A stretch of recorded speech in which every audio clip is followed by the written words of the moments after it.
What if the demolition and construction industry was a fair and equitable place in which to work?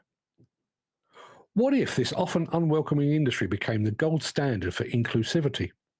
Imagine construction sites where workers of all races, creeds, colours, genders, and sexual orientations stood and worked side by side, their differences celebrated as strengths. Picture a world where a woman operating an excavator or a non binary person leading a team drew admiration, not judgment. What if diversity training wasn't just an annual checkbox, but a genuine daily practice embedded into the industry culture? What if every voice, no matter how different, was valued because it enriched the fabric of the industry? A fair and equitable workplace doesn't just benefit those historically marginalised, it benefits everyone. Harmony breeds efficiency and respect fosters innovation. So, what if we stopped seeing fairness as some lofty goal and started treating it as a baseline standard? What if the demolition and construction industry was transparent and honest about its failings and its shortcomings?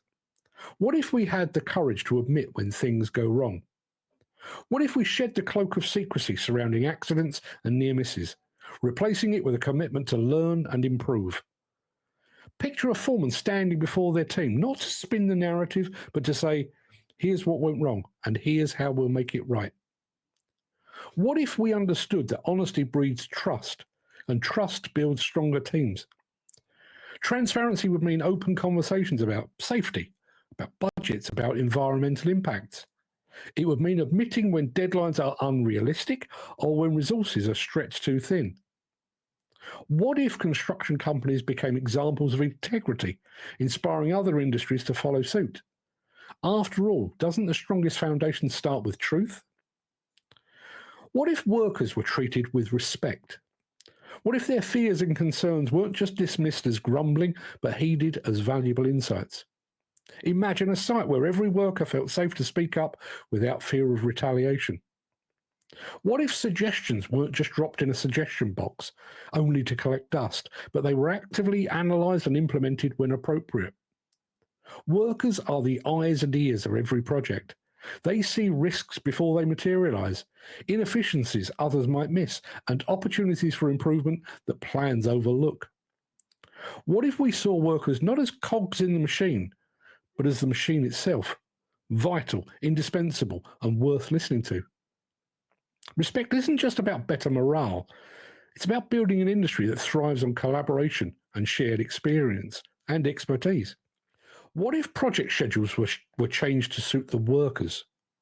What if arbitrary deadlines set by clients were no longer the ultimate priority? Imagine an industry where schedules were flexible, not rigid, designed to fit the realities of construction work rather than the whims of investors. What if projects accounted for weather delays, material shortages, and most importantly, the well-being of workers? What if we treated workers' time as sacred, understanding that their hours on site mean hours away from their families, their hobbies, and their rest? A client might be pleased by a job completed early, but how much more pleased could they be with a job done safely, with precision and care? What if meeting a deadline never came at the cost of someone's health or sanity? Time, after all, is something we can bend without breaking people. What if we created a work culture where the physical and mental well-being of workers was no longer a concern? What if care came first, before crises forced us into action? Imagine an industry where every worker had access to regular physical checkups, on-site physiotherapy, and counselling services tailored to the unique stresses of construction work. What if burnout wasn't a badge of honour, but a warning sign that sparked immediate support? In an industry notorious for its long hours and physical demands, what if we made well-being as essential as hard hats and steel-toed boots? Workers who feel valued and cared for are not just healthier, they're more engaged, more productive, and more likely to stay. What if we stopped treating well-being as an afterthought and made it the very cornerstone of our culture? What if site accidents and fatalities were consigned to the history books once and for all? What if zero harm wasn't just a slogan, but a reality? Imagine a world where every worker returned home safely every single day. What if safety wasn't something we talked about, but something we lived and breathed in every decision and every action? What if training wasn't a one-time event, but an ongoing commitment evolving with technology and lessons learned? Picture a site where near misses become stories of triumph, where risks were mitigated before they became tragedies. What if every machine, every scaffold, every tool was designed not just for efficiency, but for the utmost safety? We've sent people to the moon and built skyscrapers that touch the clouds. Surely we can build an industry that protects its own. And what if demolition and construction was just better? What if it wasn't just about tearing down and building up, but about creating a legacy of excellence? Imagine an industry where the measure of success wasn't just profit margins, but the lives it touched and improved. What if we stopped asking what's the cheapest way and started asking what's the right way? Better doesn't have to mean perfect. It means striving every day to be better than the day before.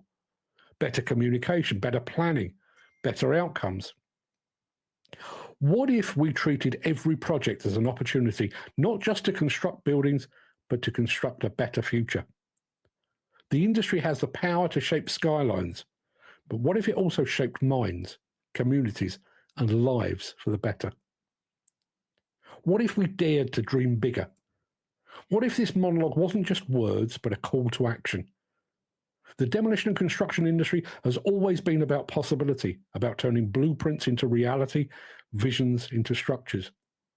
But what if we turned that creative energy inward, building not just better buildings, but a better industry? What if the conversations sparked today became the policies of tomorrow? What if we stopped waiting for change and started being the change? After all, isn't that what construction is all about? Imagining what could be and making it real? What if? What if we started all of that today?